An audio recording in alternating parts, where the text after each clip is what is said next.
Bonjour et bienvenue, Nathalie, coach sportif chez ProTrainer. Aujourd'hui, je vous présente un exercice musculaire que l'on appelle le V-sit.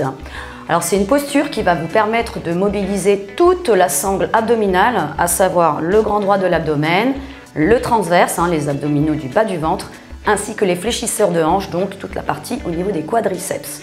Alors, c'est une posture aussi qui va vous demander un effort d'équilibre du corps dans l'espace.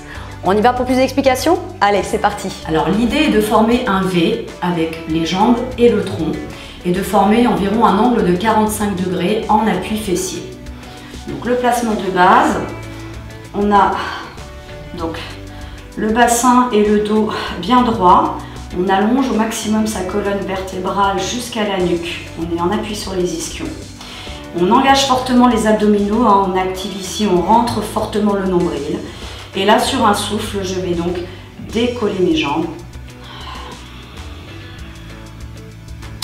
Placer les bras tendus devant soi et tenir quelques secondes avec une respiration lente, profonde et naturelle. Ça, c'est le niveau de base.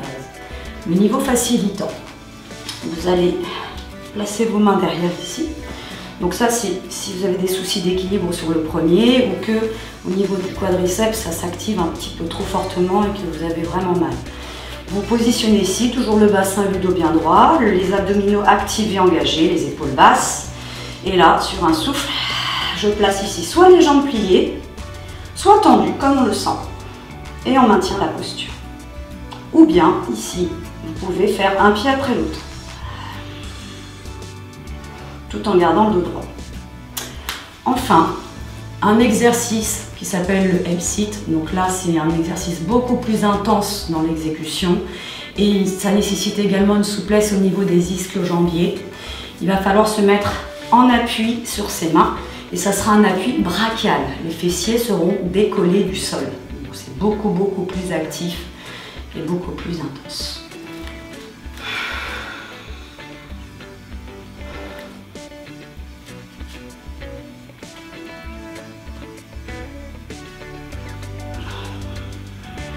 L'une des erreurs à éviter sur le V-sit, ça consiste à arrondir le dos et les épaules ici dans l'exécution en haut du mouvement. Donc quand on est ici, évidemment, il y a une cassure de l'alignement du dos et du bassin. Donc on n'est plus dans l'objectif du V-sit et ça crée même un gros déséquilibre. Deuxième erreur, lorsque le ventre il sort et ou que les jambes s'éloignent aussi dans la foulée. Donc là, évidemment, on est ici et ça va créer vraiment un tassement au niveau des disques lombaires.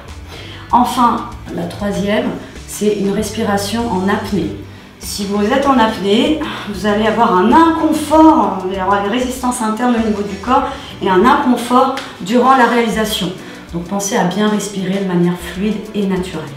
Attention toutefois, au moment de l'exécution du V-sit, si vous ressentez une pression au niveau des lombaires ou bien un stress au niveau du cou, réajustez votre posture ou bien revenez un petit peu sur le niveau facilitant.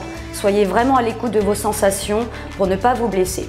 Pour plus d'informations, n'hésitez pas à venir nous rejoindre sur notre site ProTrainer et ou sur les liens sociaux Instagram, Facebook et YouTube. À très bientôt!